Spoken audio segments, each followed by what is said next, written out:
우리 다 함께 찬송가 270장 찬양 드리면서 1월 27일 수요 기도회를 시작하겠습니다.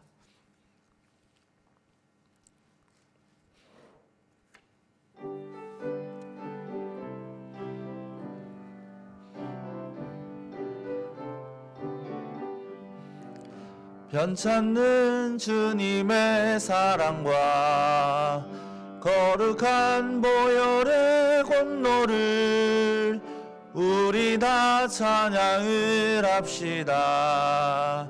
주님을 만나볼 때까지 예수는 우리를 깨끗게 하시는 주시니 그의 피 우리를 눈보다 더 희게 하셨네. 우리를 깨끗게 한 피는 무궁한 생명의 물일세. 생명의 구원을 받은 자 하나님 찬양을 합시다. 예수는 우리를 깨끗게 하시는 주시니 그의 피 우리를 눈보다 더 희게 하셨네. 주님의 거룩한 보혈을 날마다 입으로 간증해 담대히 싸우며 나가세. 천국에 들어갈 때까지 예수는 우리를 깨끗게 하시는 주시니 그의 피 우리를 눈보다 더 희게 하셨네. 십자가 단단히 붙잡고 날마다 이기며 나가세. 머리에 면류관 쓰고서 주 앞에 찬양할 때까지 예수는 우리를 깨끗게 하시는 주시니 그의 피 우리를 눈보다 더 희게 하셨네. 아멘. 우리 387장 찬양 드립니다.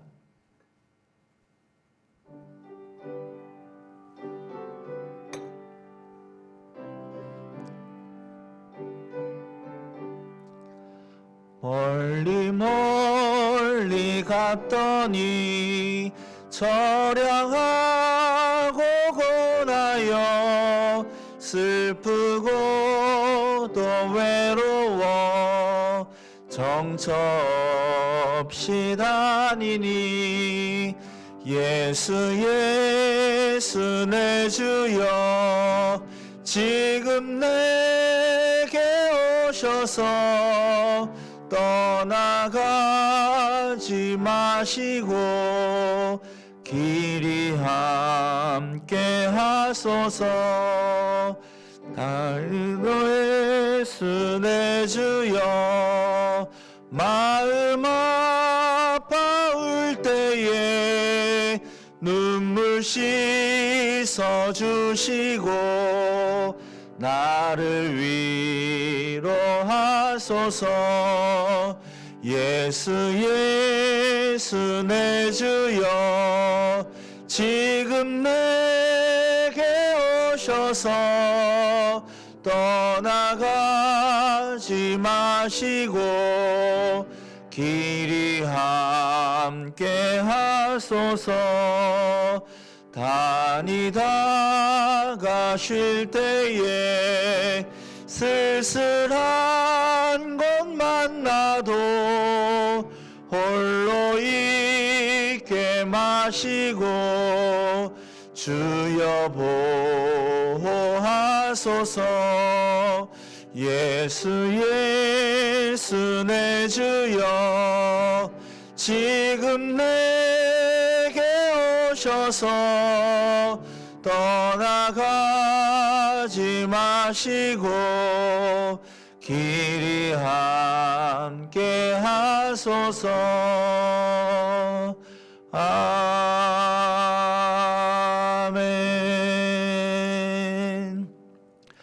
이 시간 우리 마음을 모아 다 함께 예배를 위해서 기도하겠습니다. 우리가 드리는 예배가 하나님이 기뻐 받으시는 예배가 될 수 있도록 먼저 우리가 하나님 앞에 나아갈 때 방해되는 모든 요소들 하나님 제거하여 주시고 이 시간 하나님만 바라보게 하여 주시옵소서. 또 온 마음과 온 정성을 다해서 하나님을 예배하게 하여 주시옵소서. 또 말씀을 통해 하나님의 뜻을 깨닫게 하여 주시옵소서. 함께 마음을 모아 기도하며 하나님 앞으로 나아가겠습니다. 거룩하신 하나님 은혜를 감사합니다. 주님, 세상에서 살 때 지치고 또 힘든 삶 가운데서 낙심할 때가 많았습니다. 또 하나님, 세상에서 죄를 지으며 하나님을 멀리하던 그런 모습이 우리들의 모습입니다. 하나님, 예수님의 십자가의 보혈로 우리의 모든 죄를 도말하여 주시고 하나님, 우리가 주님 앞에 나아갈 만한 심령들이 될 수 있도록 변화시켜 주시옵소서. 하나님, 주님만을 바라보기를 원합니다. 주님만을 찾기를 원합니다. 하나님, 이 시간 오직 하나님께만 집중하며 하나님께 나갈 수 있는 귀한 시간 될 수 있도록 도와주시고 예배를 통해 하나님을 만나며 하나님의 임재를 온전히 경험할 수 있도록 은혜를 베풀어 주시옵소서. 주님, 우리의 온 마음과 온 정성을 다하여 살아계신 하나님을 예배하는 귀한 시간 될 수 있도록 인도하여 주시옵소서. 하나님, 우리가 드리는 찬양과 우리가 드리는 모든 영광 기뻐 받으시고 하나님 홀로 영광 나타내 주시옵소서. 하나님, 또 우리의 삶의 문제 가운데 고민하는 많은 사람들, 또 하나님 정말 마음이 아파서 찢긴 마음으로 주님 앞에 나올 때 하나님께서 만나주시고 위로해 주시고 만져주시고 하나님, 우리가 하나님 예수 그리스도를 통해 나음을 받으며 우리의 마음의 상처가 치료받으며 또 하나님의 풍성한 은혜 가운데 나갈 수 있는 우리들 될 수 있도록 은혜를 더하여 주시옵소서. 하나님, 말씀을 통해 주님 하나님의 뜻을 깨닫기를 원합니다. 말씀을 통해 하나님 오직 하나님의 아버지 정말 진리의 말씀 앞에 우리가 겸비할 수 있는 은혜를 허락하여 주시고 주님 말씀으로 하나님 앞에 더 가까이 나갈 수 있는 우리가 될 수 있도록 성령께서 은혜를 다하여 주시옵소서. 하나님, 우리 이 시간 다시 한번 간구하니 찾아와 주셔서 만나 주시고 임재하여 주시고 하나님의 큰 영광과 큰 능력을 예배 가운데 나타내 주시옵소서. 우리에게 한량없는 은혜를 베풀어 주시옵소서. 주님 믿습니다.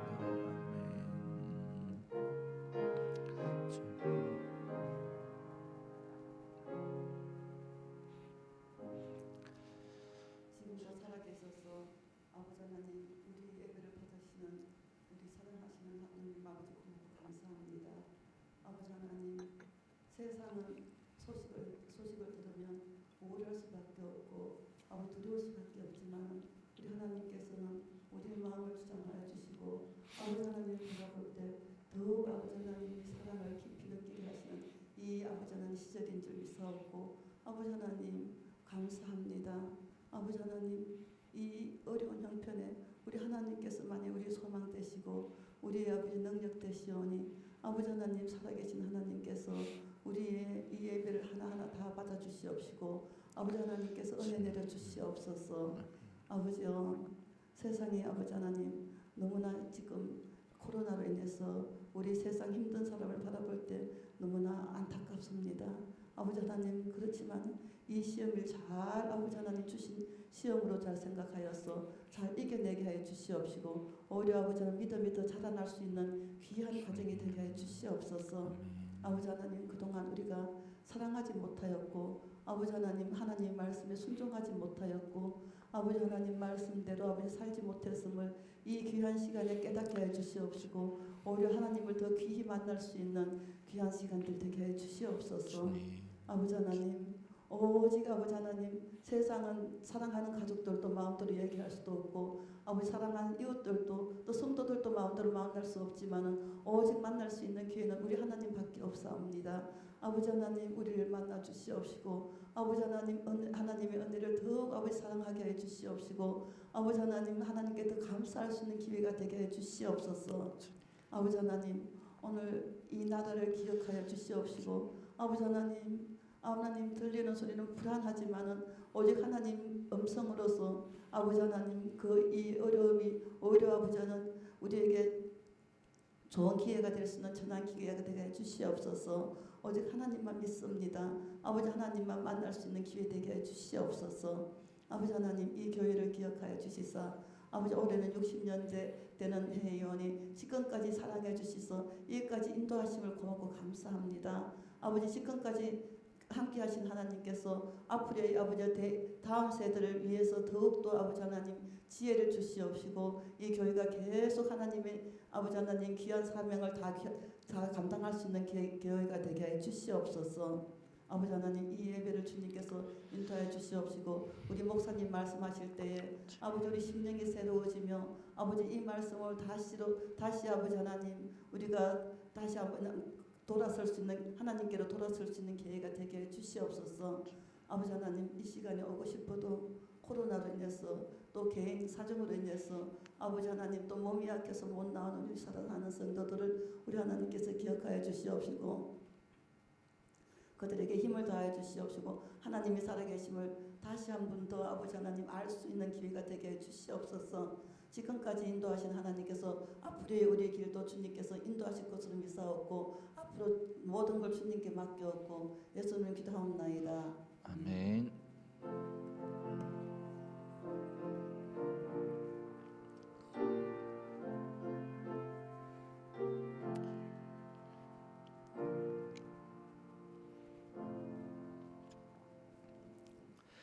이 시간 우리에게 주시는 하나님의 말씀 구약 성경 말라기 2장 10절에서 16절 말씀입니다. 제가 가진 성경 구약 성경 1329쪽 전후에 있습니다. 말라기서 2장 10절에서 16절 제가 대신 봉독하겠습니다.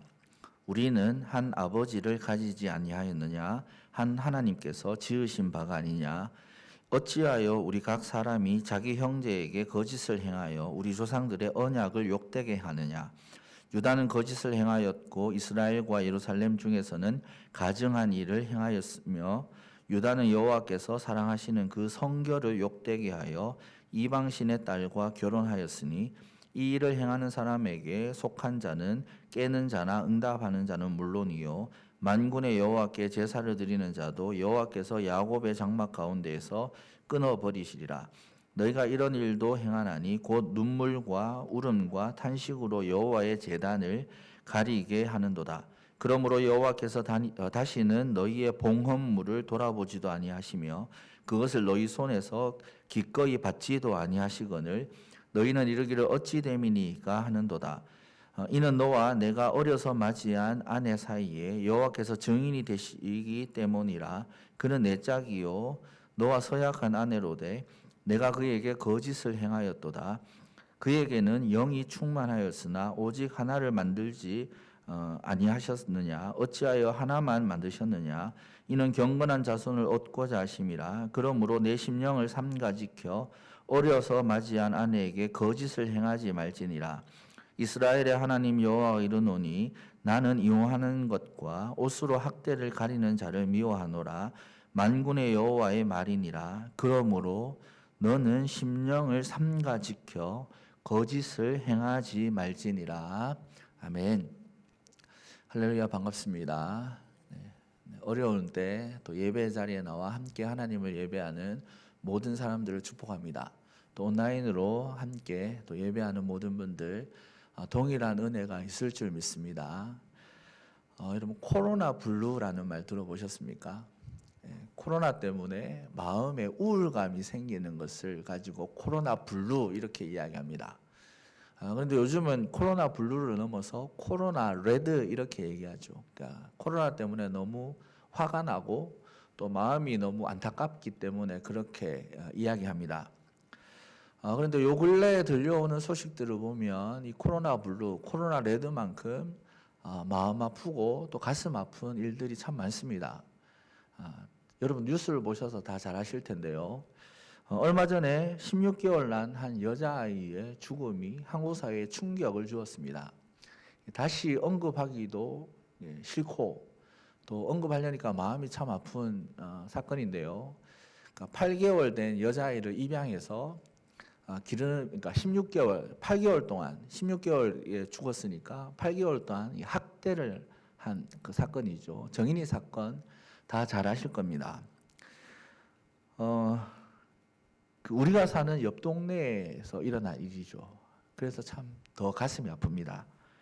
또 3번이나 살릴 수 있는 기회가 있었는데요. 그렇게 하지 못해서 더 가슴이 아픕니다. 그리고 또 우리가 더 가슴 아파하는 게 있죠. 이 정인이를 학대한 양부모가 모두 기독교적인 배경을 가지고 있기 때문이죠. 목사님이 특세 때 한번 말씀을 하셨는데요. 목회자 자녀들입니다. 또 기독교 명문 대학교를 나왔습니다. 또 이 양아버지, 양부의 직장이 기독교 방송국이죠. 그러니까 누구보다도 모범적일 것 같은 그런 기독교 외형적인 모습을 가지고 있습니다. 그래서 더 가슴이 아프고 또 같은 기독교인으로서 참 민망한 그런 일입니다. 지난주에 잠시 뉴스를 보는데요. 모 전 그룹 회장에 대한 내용이 나오고 있었습니다.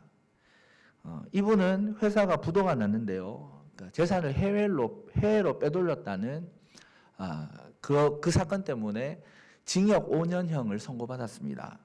그리고 추징금을 선고받았는데 추징금이 얼마냐면 저는 상상이 안 되는 돈이에요.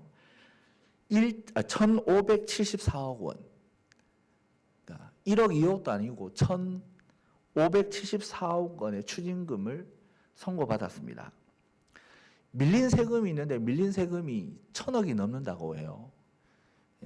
저희 같은 서민은 이게 가늠이 안 되는 그런 돈이죠. 그런데 이분은 추징금도 세금도 단 한 푼도 내지 않았습니다.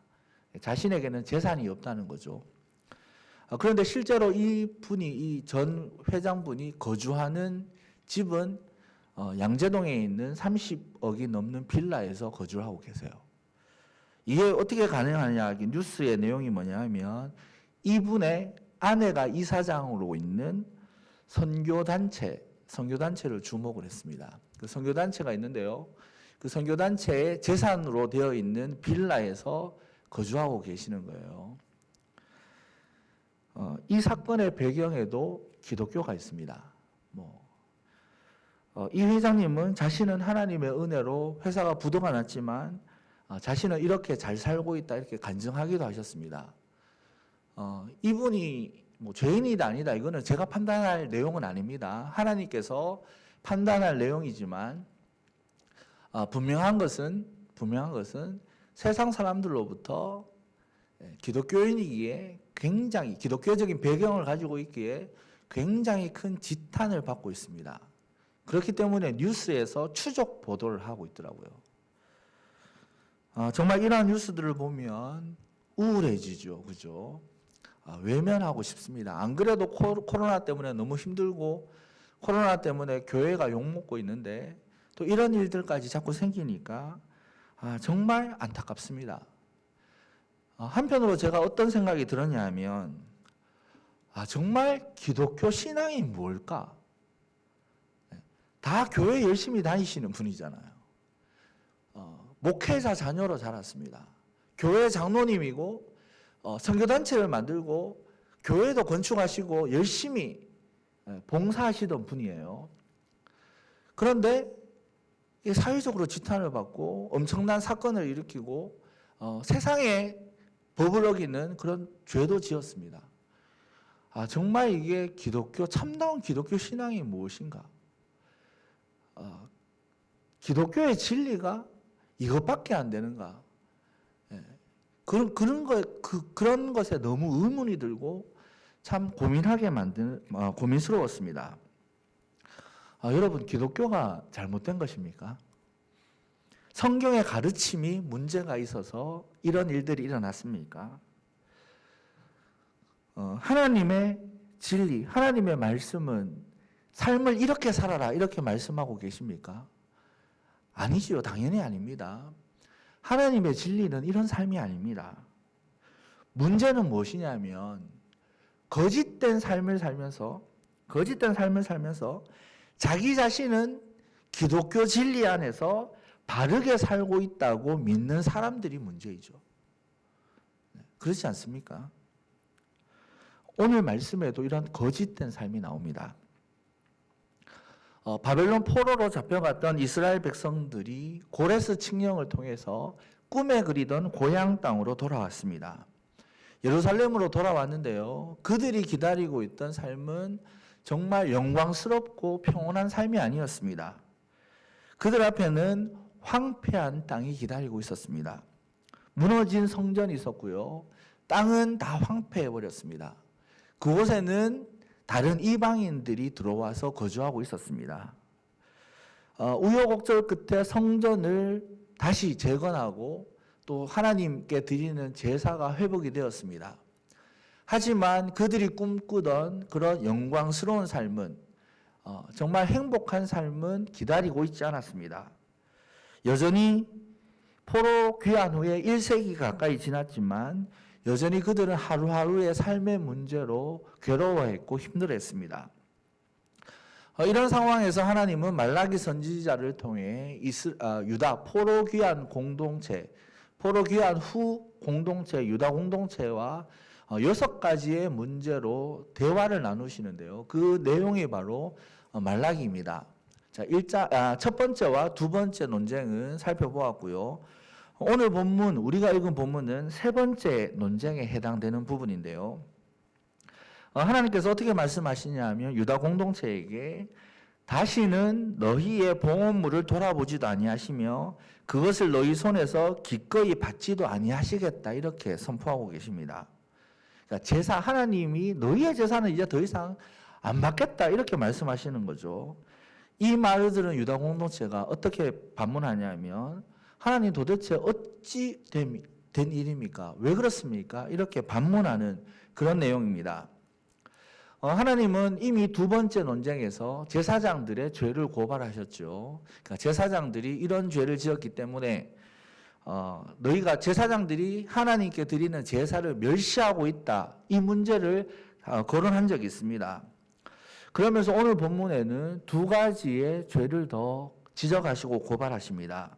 그리고 그 죄로 인해서 더 이상 제사를 받지 않겠다고 말씀하셨습니다.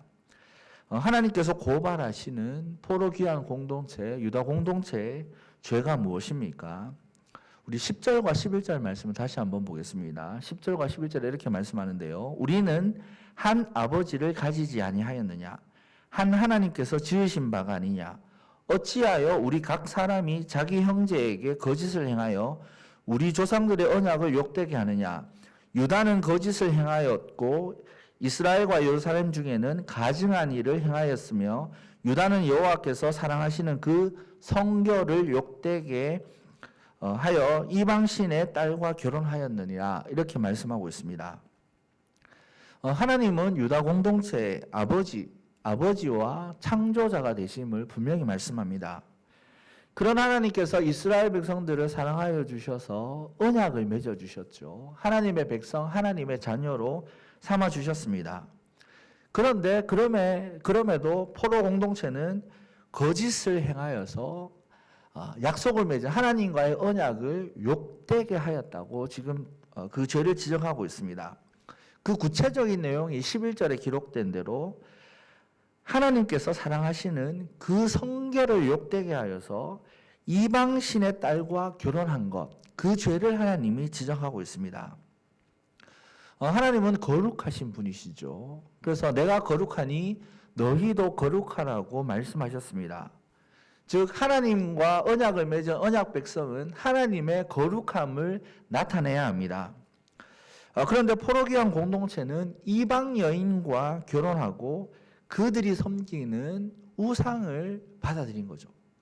하나님만 섬기고 하나님의 언약을 지키며 하나님의 거룩함을 나타내야 되는 언약 백성이 이방 여인들과 결혼을 해서 그들이 섬기는 우상을 받아들였습니다. 하나님이 지적하는 죄가 바로 이것입니다. 우리는 여기에서 한 가지 주의해야 되는 점이 있는데요. 이 구절을 단순히 이방 여인, 즉 외국인과 결혼하면 안 된다. 이렇게 그런 문제를 지적하는 것으로 이해해서는 안 됩니다.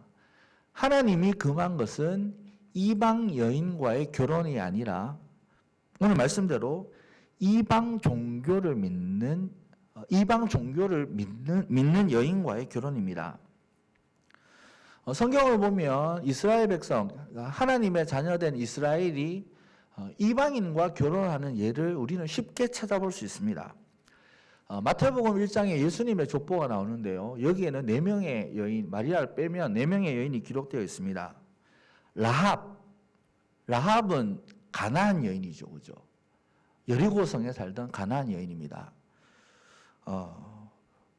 룻은 모함 여인이었습니다. 다말, 유다의 며느리였던 다말과 또 우리아의 아내, 헷사람, 이방족 속인 우리아의 아내 바세바도 충분히 이방 여인일 가능성이 있습니다. 명확하게 이방 여인이다 이렇게 이야기는 못하지만 충분히 이방 여인일 가능성이 있습니다. 여러분 성경에 요셉, 애굽의 총리였던 요셉도 애굽 여인과 결혼했습니다. 그리고 모세도 마찬가지죠. 모세도 구스 여인을 아내로 취했습니다.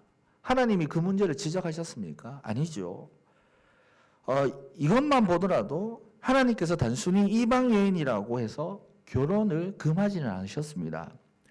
하나님이 문제 삼으신 것이 무엇입니까? 오늘 본문처럼 이방신의 딸들과의 결혼입니다.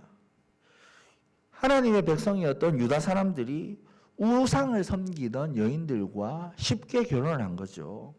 그리고 그들이 섬기는 우상을 자연스럽게 받아들였습니다. 그리고 함께 이방 여인과 함께 이방 신의 딸들과 함께 그들이 섬기는 우상들을 섬기는 그런 죄를 지었습니다. 여러분 이 부분에서 우리가 한 가지 또 생각해 봐야 될 문제가 있는데요. 한번 곰곰이 생각해 보십시오. 왜 유다 사람들이 이방 신의 딸들, 이방 여인들과 결혼했을까요? 에스라와 느헤미야서를 참고해 보면 당시 포로에서 귀환해서 예루살렘에 도착해서 살던 그런 그런 사람들의 삶은 혹독한 가난과 또 사회적인 불안 가운데서의 삶이었습니다.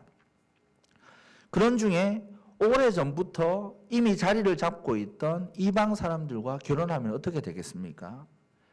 그들의 삶이 조금 더 안정되지 않겠습니까? 70년 만에 돌아왔는데요. 기반이 아무것도 없잖아요. 그곳에는 이미 우상을 섬기던 이방 사람들이 자리하고 있습니다.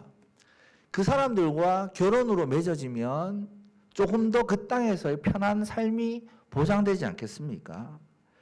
그들과 반목하는 것이 아니라 그들과 싸우는 것이 아니라 타협함으로써 좀 더 안정된 삶을 기대할 수 있는 것이죠. 이런 이유 때문에 이방 여인들과 결혼한 것입니다. 여러분 이런 모습은 가나안 정복 때 그들의 조상이었던 가나안 정복 때를 한번 기억해 보십시오. 가나안 거민과 타협하고 그들을 쫓아내지 않았던 조상들이 지었던 그 죄를 고스란히 다시 짓고 있는 것이죠. 풍요로운 삶을 위해서 가나안 종교를 받아들이고 정말 안정된 삶을 위해서 우상을 섬겼던 그들의 조상들처럼 하나님과 언약을 깨뜨리는 모습입니다. 그러면서 그들이 가증한 게 왜 자꾸 가증하다 이렇게 말씀하는데요. 왜 가증하냐면 그런 죄를 지으면서 하나님 앞에 제사를 드리는 겁니다. 하나님이 보실 때는 어떻습니까? 가증한 모습 아닙니까? 하나님은 이런 삶을 거짓된 삶이라고 규정하고 계십니다. 하나님께서 계속해서 우상을 섬기던 이방 여인들과 결혼하고 그들이 섬기던 우상을 받아들이는 그런 죄를 고발하셨습니다. 그리고 또 한 가지의 죄를 더 고발하시는데요. 그 죄가 무엇입니까? 여러분 그러니까 유다 공동체가 이방 여인들과 결혼을 해야 돼요. 결혼을 해야 되는데 결혼을 하려면 한 가지 해결해야 되는 문제가 있어요. 그게 뭐냐면 이미 나는 결혼을 했습니다. 그럼 어떻게 해야 됩니까? 이방인과 결혼하려면 이미 결혼한 그 아내를 버리고 이혼하고 이방 여인과 결혼해야 되는 것 아닙니까? 지금 살고 있는 아내와 헤어져야 하는 그런 문제가 있습니다. 그런데 오늘 말씀을 보면 자세히 보면 이미 살고 있는 어릴 때 만나서 살고 있던 아내와 헤어지는데요. 그냥 좋게 합의 이혼한 것이 아님을 알 수 있습니다. 13절의 말씀을 한번 보십시오. 13절을 보면 이렇게 말씀합니다. 곧 눈물과 울음과 탄식으로 여호와의 제단을 가리게 하는도다. 이렇게 말씀합니다. 여기에서 눈물과 울음과 탄식은 누구의 눈물과 울음과 탄식이겠습니까? 불합리하게 이혼을 당한 여인들의 눈물과 울음과 탄식이겠죠. 억울하게 이혼을 당한 여인들이 얼마나 낙담이 되고 또 큰 충격이 되었고 또 얼마나 큰 슬픔에 빠졌겠습니까? 그 슬픔과 탄식이 얼마나 컸으면 하나님께서 그 제사를 받지 않겠다 말할 정도였습니다. 그리고 16절의 말씀을 한번 보십시오. 16절의 말씀 보면 이렇게 이야기합니다. 이스라엘의 하나님 여호와가 이르노니 나는 이혼하는 것과 옷으로 학대를 가리는 자를 미워하노라. 이렇게 말씀합니다. 옷으로 학대를 가린다는 표현이 어떤 표현이겠습니까? 여러분, 폭력을 행사하면 폭력을 당한 사람의 몸에는 뭐가 남습니까? 흔적이 남지 않습니까? 멍이 들고 또 상처가 생기죠. 자국이 남습니다. 그러니까 그 학대의 자국, 그것을 옷으로 가린다는 그런 의미입니다. 그만큼 아내에게 몹쓸 짓을 하면서 이혼한 것을 알 수 있습니다. 그러면서 이런 행동을 하면서 그들이 하나님께 어떻게 항변합니까? 하나님이 너희의 봉헌을 더 이상 안 받겠다 이렇게 말씀하니까 어찌 된 일입니까? 왜 우리의 봉헌물을 받지 않습니까? 이렇게 말하고 있는 것이죠. 여러분, 하나님은 이런 유다 공동체의 삶을 거짓된 삶이라고 규정하고 있습니다. 10절과 11절, 14절과 15절에서 거짓을 행하였도다 이렇게 말씀합니다. 그들의 겉모습은 어떻습니까? 하나님께 최선을 다하고 있는 것 같습니다. 보험물을 가지고 오고요. 제사를 드립니다. 하나님을 열심으로 섬기는 것 같습니다. 그런데 그들의 실제의 삶은 어떠했습니까? 현실과 타협하였습니다. 현실의 편안한 삶을 위해서 하나님을 버리고 이방신을 섬기는 아내를 맞이했습니다. 그뿐만이 아니죠. 그 과정 가운데 하나님 앞에서 연약한 아내를 학대하고 내쫓아 버렸습니다. 이런 삶을 살면서 하나님께 드리는 제사를 하나님이 받으시겠습니까? 이런 모습은 요즘 사회적 문제가 되고 있는 기독교인들의 모습과 정말 많이 겹쳐 보입니다. 외형적으로 보이는 종교적인 모습은 정말로 신실해 보이죠. 목회자 자녀로, 교회의 중직자로 열심히 예배드리고 열심히 봉사하고 또 헌금도 많이 해서 교회에 도움이 되고 교회도 건축하고 정말 신실해 보입니다. 그런데 그들의 실제 삶의 모습은 어떻습니까? 그 사람으로 인해서 다른 사람의 눈에 피눈물이 흐르고 있지 않습니까? 여러분, 하나님이 이것을 기뻐하실까요? 정말로 신실하게 하나님을 섬기는 모습이 이런 모습입니까? 하나님은 이런 신앙의 모습에 대해서 이미 경고를 해 두셨습니다. 이사야 1장 15절에 이렇게 말씀하는데요. 너희가 손을 펼 때에 내가 내 눈을 너희에게서 가리고 너희가 많이 기도할지라도 내가 듣지 아니하리니 이는 너희 손에 피가 가득함이니라 이렇게 말씀합니다. 하나님은 너희의 무수한 재물이 나에게 무슨 유익이냐?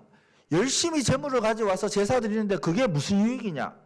수장의 번제와 살찜 짐승의 기름에 배불렀고 재물의 피를 기뻐하지 않겠다. 하나님께 드리는 제사가 얼마나 소중하고 얼마나 귀중합니까? 하나님이 그것을 얼마나 기뻐하십니까? 그런데 그것을 다 받지 않겠다고 말씀합니다. 그리고 하나님께서 제사를 지내기 위해서 모이는 것, 그것을 견디기조차 싫다고 말씀하고 계십니다. 왜입니까? 제사를 드리는 그들의 삶이 너무나도 악했기 때문입니다. 가난하고 약한 사람들을 도와주지 않았습니다. 반대로 그들을 핍박하고 그들을 억압하는 착치 않은 삶을 살았습니다. 그 손에 피가 가득한 채로 하나님께 제사를 드린 것이죠. 하나님은 이런 유다 백성들에게 이사야 1장 17절에서 이렇게 말씀하는데요. 선행을 베풀며 정의를 구하며 학대받는 자를 도와주며 고아를 위하여 신원하며 과부를 위하여 변호하라 하셨느니라 이렇게 말씀하고 있습니다. 곧 삶에서 선을 베풀고 언약 백성으로 하나님의 말씀을 지키는 그런 신실한 삶을 살라고 당부하고 계십니다. 포로 후 귀한 공동체 사람들, 그런 사람들은 거짓된 삶을 살았습니다. 하나님께 제사를 드리면서 언약 백성인 척했죠.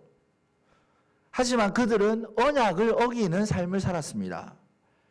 그러면서 하나님을 섬긴다고 제사를 드렸습니다. 외향적으로는 언약 백성인데요. 실제로는 거짓된 삶이었습니다.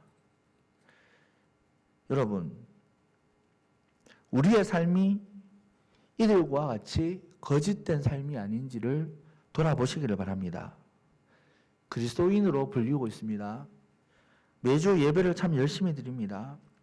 열심히 신앙생활을 하는 것 같습니다. 그러나 실제 나의 삶에서 하나님은 없습니다.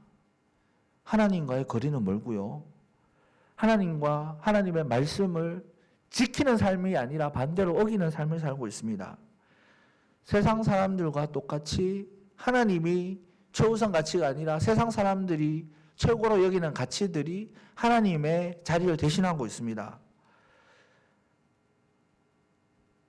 여러분, 우리는 하나님 앞에 정직한 삶을 살아야 되겠죠. 이런 거짓된 삶을 버리고 정직한 삶을 살아야 합니다.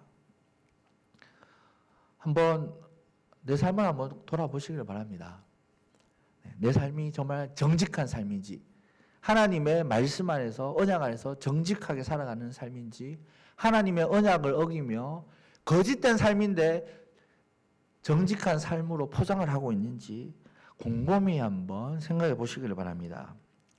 좀 더 구체적으로 우리가 하나님께 정직한 삶을 살기 위해서는 어떻게 살아야 할까요?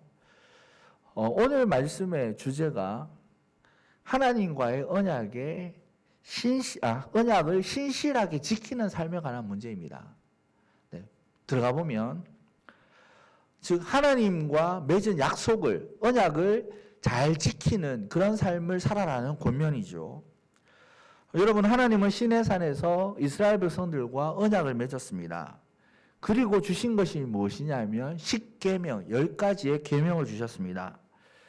하나님이 주신 이 10계명은 언약 백성으로서 이스라엘 백성들이 지키면서 살아야 되는 그런 규칙이죠. 10계명은 우리가 잘 아는 대로 요약을 하면 크게 두 가지로 나눌 수 있는데, 하나는 하나님을 사랑하라는 것, 하나님을 사랑하는 것에 대한 내용이고, 또 하나는 이웃 사랑에 관한 내용입니다. 예수님도 이와 동일하게 말씀하셨는데요. 마태복음 22장 37절에서 40절의 말씀을 보면 이렇게 말씀합니다. 내 마음을 다하고 목숨을 다하고 뜻을 다하여 주 너희 하나님을 사랑하라 하셨으니 이것이 크고 첫째 되는 계명이요 둘째도 그와 같으니 내 이웃을 내 자신같이 사랑하라 하셨으니 이 두 계명이 온 율법과 선지자의 강령이니라 이렇게 말씀하고 있습니다. 온 율법과 선지자들이 가르쳐주는 바가 무엇입니까? 하나님 사랑, 첫째 계명 하나님 사랑, 둘째 계명 이웃 사랑. 이 두 가지를 말씀하고 있는 것이죠. 따라서 우리가 언약 백성으로 언약을 지키는, 언약을 신실하게 지키는 정직한 삶이 무엇입니까? 하나님을 사랑하는 것과 이웃을 사랑하는 것입니다. 오늘 본문의 말씀을 다시 한번 찬찬히 더듬어 보십시오. 포로 귀한 공동체가 어떤 죄를 저질렀습니까? 첫 번째는 자신의 안락한 삶, 좀 더 나은 삶을 위해서 이방 여인들을 아내로 맞이합니다. 즉 이방 신들을 받아들였습니다. 두 번째는 그것을 위해서 아내를 학대하고 아내를 내쫓아 버렸습니다. 여러분, 이방 신을 받아들이는 것은 어떤 계명을 어기는 것입니까? 10계명 중에 하나님을 사랑하는 것, 유일하신 하나님, 오직 한 분이신 그 하나님을 사랑하라는 그 계명을 어긴 것 아닙니까? 10계명 다 잘 아시죠, 내용들. 그리고 이들은 무엇을 어겼습니까? 이웃을 사랑해야 되는 계명. 누구보다도 가장 가까운 이웃인 아내와 가족들, 그 가족과 아내들을 사랑하지 않는 그 죄를 어겼습니다. 사랑하는 성도 여러분, 저와 여러분도 하나님의 자녀입니다. 따라서 우리도 이 계명을 마음에 깊이 새기고 하나님의 자녀로서 이 세상과 타협하면 안 되겠죠. 세상적인 가치들, 요즘 눈에 보이는 우상을 만들고 눈에 보이는 우상을 섬기는 사람이 누가 있습니까? 절에 가서 신상에 절하는 사람 아무도 없습니다.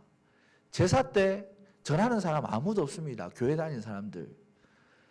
그렇지만 그럼에도 우리가 우상 숭배의 위험에 빠질 수 있는 게 무엇입니까?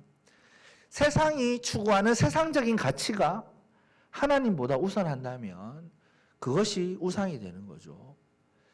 세상적인 가치가 무엇입니까?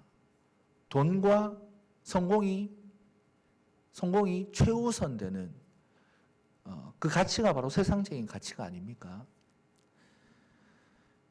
여러분, 돈에 굴복하고 권력과 명예에 굴복해서 세상과 타협하여 살아간다면 그것이 바로 오늘 말씀대로 거짓된 삶입니다. 여러분, 세상살이가 쉽지 않습니다. 아니, 아주 어렵습니다. 그렇다고 돈을 하나님 위에 놓을 수는 없습니다. 돈을 버는 것, 자녀를 키우는 것, 내 삶을 살아가는 것을 하나님보다 우선할 수는 없습니다. 그것들과 타협하지 마시길 바랍니다. 그냥 적당히 둥글둥글하게 살아가면 되지. 사단이 우리에게 주는 마음입니다. 우리는 하나님의 자녀로 세상과 구별된 삶을 살아가야 합니다. 그것을 결단하시기를 바랍니다. 그리고 이웃을 사랑하는 삶을 살아야 되죠. 구체적으로 어떤 태도가 이웃을 사랑하는 사람입니까? 직장의 부하들, 거래처 사람들, 후배, 내가 만나는 모든 사람들, 또 쉽게 요즘 갑질이 많지 않습니까? 교회 다니는 사람들 이치가 너무 밝기 때문에 갑질하는 경우들이 참 많아요. 식당에 가서 같이 신방을 가면, 그러니까 식당에서 대접을 받을 때가 많은데요. 종업원들에게 조금 이렇게 깐깐하게 하시는 경우들 참 많이 봅니다. 맞아요. 이치는 맞아요. 그런데 목사로서 드는 생각이 뭐냐면, 기독교인으로서 그리스도인으로 조금 너그럽게 대했으면 좋겠다는 그런 마음이 있어요. 여러분, 내가 대접받을 때, 식당에 가서 대접받을 때 종업원들, 또 백화점 가서 물건을 파는 사람들, 또 전화를 통화할 때 전화 받는 상담원들, 그런 사람들 사랑으로 대해야 되지 않겠습니까? 깐깐하고 이치를 따지는 것 좋습니다. 맞습니다. 그 전에 한번 좀 너그러운 마음을 가지고 대하는 것, 그게 하나님께서 기뻐하시겠죠. 특별히 남편과 아내 그리고 자녀들을 조금 더 사랑하셨으면 좋겠어요. 네. 제 삶을 보면서 그리고 다른 그리스도인을 보면서 느끼는 점 중에 하나가 뭐냐면 우리는 하나님에 대해서는 정말 열심히 해요. 네, 말씀을 지키려고도 참 노력을 많이 하세요. 그런데 그에 비해서 이웃 사랑은 하나님에 대한 사랑에 비해서 조금 더 덜 생각하시는 것 같아요. 그런데 여러분, 이웃과의 관계, 즉 다른 사람과의 바른 관계는 하나님과의 관계를 알 수 있는 척도입니다. 우리가 하나님과 바른 관계 속에 있다면 당연히 이웃과도 바른 관계 속에 있게 됩니다. 바꾸어 말하면 하나님을 사랑하는 사람은 반드시 그 이웃을 사랑할 수밖에 없습니다. 왜냐하면 예수 그리스도를 통해서 정말 내가 너무나도 큰 사랑을 받았기 때문에 하나님이 주신 그 마음으로 이웃을 사랑할 수밖에 없는 거죠. 그런데 다시 한번 생각해 보십시오. 이웃을 사랑하지 않는다면, 그렇다면 이웃을 사랑하지 않는다면 어떤 것입니까? 내가 정말로 하나님과 바른 관계 속에 있는 것입니까? 이웃 사랑은 하나님과의 관계를 알 수 있는 척도도 됩니다. 예수님은 마태복음 5장 23절 24절에서 이렇게 말씀하셨습니다. 그러므로 예물을 제단에 드리려다가 거기서 내 형제에게 원망 들을 만한 일이 있는 것이 생각나거든 예물을 제단 앞에 두고 먼저 가서 형제와 화목하고 그 후에 와서 예물을 드리라. 사랑하는 여러분, 다른 사람을 사랑해야 합니다. 너무 거창하게 접근 안 했으면 좋겠어요. 온 인류를 내가 가슴에 품고 모든 사람을 다 품고 사랑해야지. 물론 좋습니다. 그런데 너무 이렇게 동떨어지잖아요. 그죠? 우리 일상과는 너무 동떨어지니까 조금 더 실제적으로 내 주변에 있는 사람부터 사랑했으면 좋겠습니다. 첫 번째가 가족, 남편, 아내, 자녀들, 그리고 조금 더 교회 우리 식구들. 네. 제가 시간이 많이, 그러니까 설교를 준비하면서 이야기를 좀 할까 고민을 했는데 시간이 좀 많이 갈 것 같아서 뺐는데요. 좀 용서를 좀 잠깐만 제가 제 얘기를 잠깐만 그러니까 말씀에 도움이 되게 제 얘기를 잠깐만 드리겠습니다. 제가 26살 때 저희 아버지가 돌아가셨어요. 소천하셨습니다. 그러니까 가장이잖아요. 아버지가 가장이고 어머니에게는 남편이고 저희에게는 그때 대학생이었는데 정말 기둥과 같은 아버지가 돌아가시니까 집이 경제적으로도 어려워지고 또 여러 가지 참 힘든 시기를 당하였습니다. 20대 중반이었으니까 옛날 같으면 20대는 가정을 이루고 했지만 요즘은 20대 중반이면 애잖아요. 그죠? 좀 여러 가지로 좀 어려웠어요. 그러니까 좀 집이 어려워지고 또 여러 가지 아버지가 안 계시니까 가족끼리 짜증이 나는 거예요. 서로 삶이.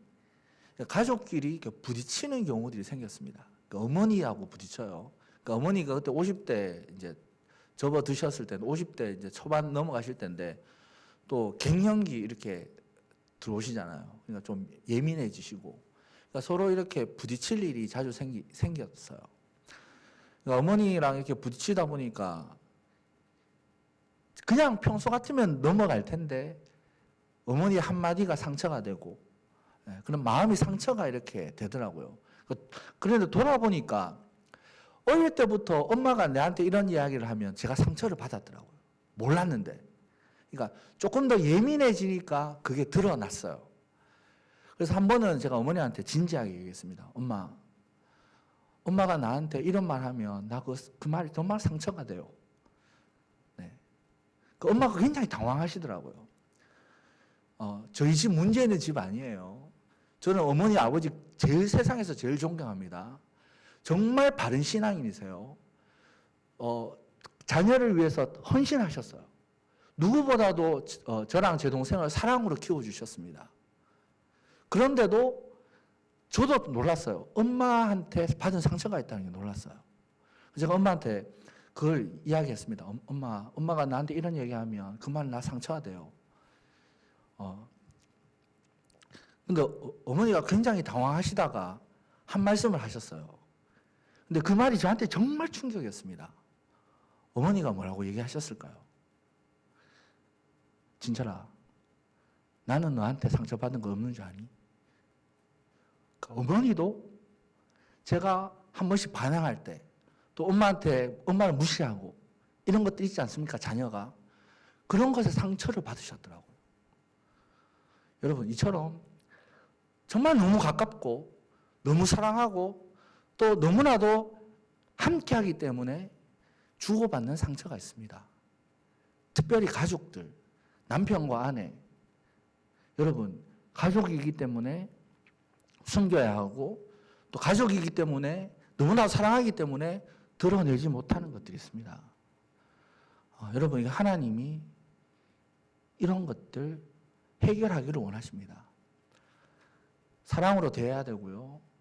내가 가깝기 때문에 너무 편하기 때문에 더 예의를 차려야 되고 더 소중하게 생각해야 합니다. 그리고 가깝기 때문에 너무나도 소중하기 때문에 용서하지 못하는 부분도 있거든요. 그런 부분들 정말 주님이 주시는 마음으로 용서해야 합니다. 여러분, 남편에게, 아내에게, 자녀들에게 따뜻한 위로의 말을 전하시기를 바랍니다. 내 남편을, 내 아내를, 내 자녀를 사랑하지 못하는데, 그들을 용서하지 못하는데 누구를 용서하겠습니까? 누구를 사랑하겠습니까? 혹시나 내가 상처 준 말과 행동이 있다면 서로 화해하시고 용서를 구하시기를 바랍니다. 하나님께 예배드리는 거 중요합니다.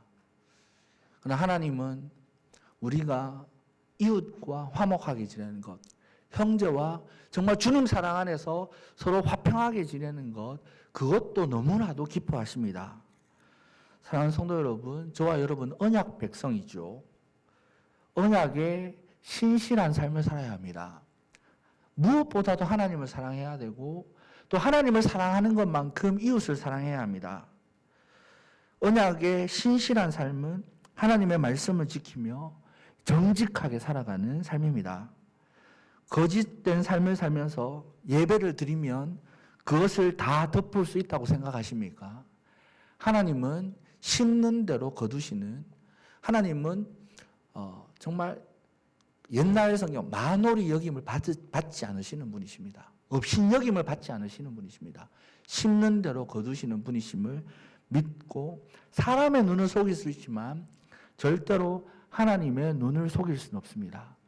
거짓을 멀리하시고 하나님의 말씀 앞에 정직한 삶을 사는 저와 여러분이 되기를 주님의 이름으로 축복드립니다.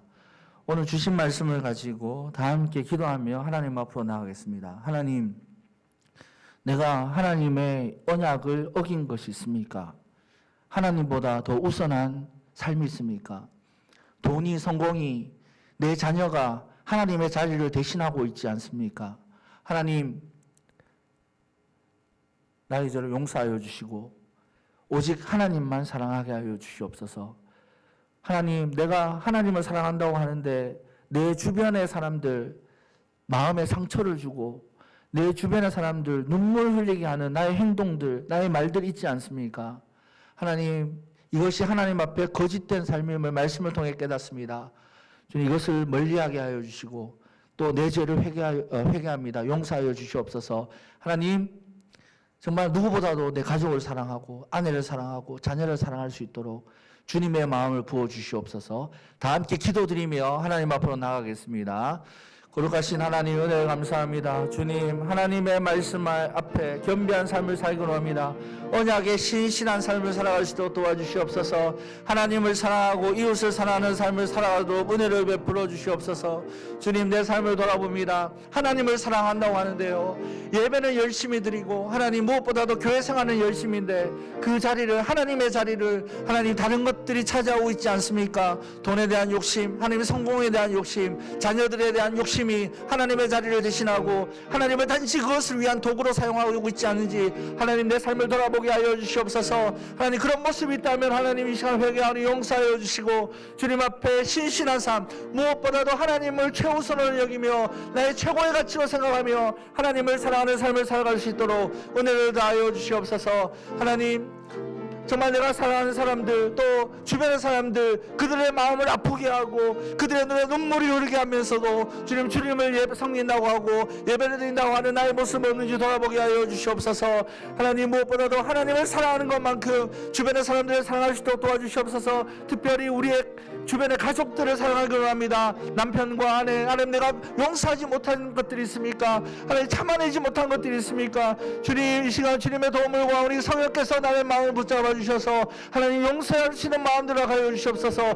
주님의 사랑이 나에게 부음받아요. 주님이 주신 그 사랑으로 하나님 내가 남편과 아내, 자녀들 상처받고 용서하지 못한 것들 하나님 용서할 수 있도록 도와주시옵소서. 또 하나님 내 삶 가운데 그들에게 상처 주고 그들을 미워하고 아버지 그들의 마음을 아프게 하는 거 있다면 아버지 깨닫게 하여 주시고 하나님 사랑하는 마음으로 그들을 섬길 수 있고 그들에게 아버지 정말 주님의 주신 마음으로 그들을 사랑할 수 있는 우리의 마음들이 될 수 있도록 은혜를 다하여 주시옵소서. 하나님 사랑과 이웃에 대한 사랑 이 두 가지 언약의 신실한 삶을 살아가는 우리들의 삶이 될 수 있도록 도와주시고 그것을 통하여 하나님께 영광을 돌리며 온전히 주님 앞에 바른 정직한 삶을 살아가는 우리들 될 수 있도록 은혜를 다하여 주시옵소서. 주님 믿습니다.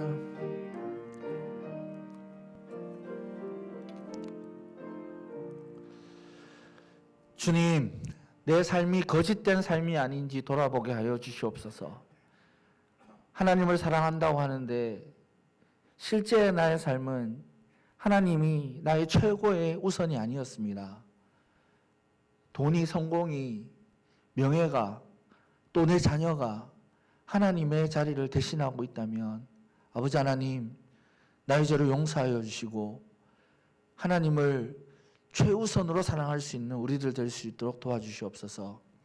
하나님 이웃을 사랑해야 되는데 그들의 마음을 아프게 한 적이 있습니다. 이웃을 사랑해야 되는데 그들의 눈에 눈물을 흘리게 했습니다. 하나님 그저도 용서하여 주시옵소서. 특별히 우리의 가정에 그리스도의 사랑이 넘쳐나기를 원합니다. 남편과 아내 주님 내가 용서하지 못한 것 있습니까? 주님이 주시는 그 사랑으로 이 시간 용서할 수 있도록 은혜를 베풀어 주시옵소서. 자녀들 내가 마음에 품지 못하고 미워한 것들이 있습니까? 아버지 하나님 주님이 주시는 그 사랑으로 자녀들을 품고 더욱더 사랑할 수 있도록 도와주시옵소서. 혹시나 내가 말로 행동으로 내 사랑하는 남편 아내 내 자녀의 마음을 아프게 했습니까? 주님 깨닫게 하여 주시고 주님 정말 내가 주님을 섬기듯이 남편 아내 자녀들을 섬길 수 있는 우리들이 될 수 있도록 은혜를 더하여 주시옵소서. 감사드리며 예수님의 이름으로 기도드립니다. 아멘. 우리 찬송가 421장 찬양 드리겠습니다.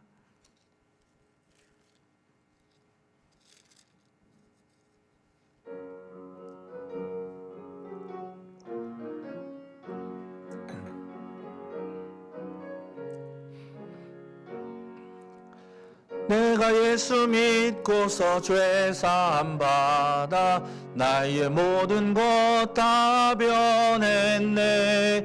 지금 내가 가는 길 천국길이요 주의 피로 내 죄가 씻겼네. 나의 모든 것 변하고 그 피로 구속받았네. 하나님은 나의 구원 되시오니 내게 정죄함 없겠네. 주님 밝은 빛 되사 어둠에 치니 나의 모든 것 다 변했네. 지금 내가 주 앞에 온전케 됨은 주의 공로를 의지함일세. 나의 모든 것 변하고 그 피로 구속받았네. 하나님은 나의 구원 되시오니 내게 정죄함 없겠네. 내게 성령 임하고 그 크신 사랑 나의 맘에 가득 채우며 모든 공포 내게서 물리치시니 내 맘 항상 주 안에 있겠네. 나의 모든 것 변하고 그 피로 구속받았네. 하나님은 나의 구원 되시오니 내게 정죄함 없겠네. 광고는 주보를 참고하시고 예수님께서 제자들에게 가르쳐 주신 기도로 예배를 폐하겠습니다. 하늘에 계신 우리 아버지여, 이름이 거룩히 여김을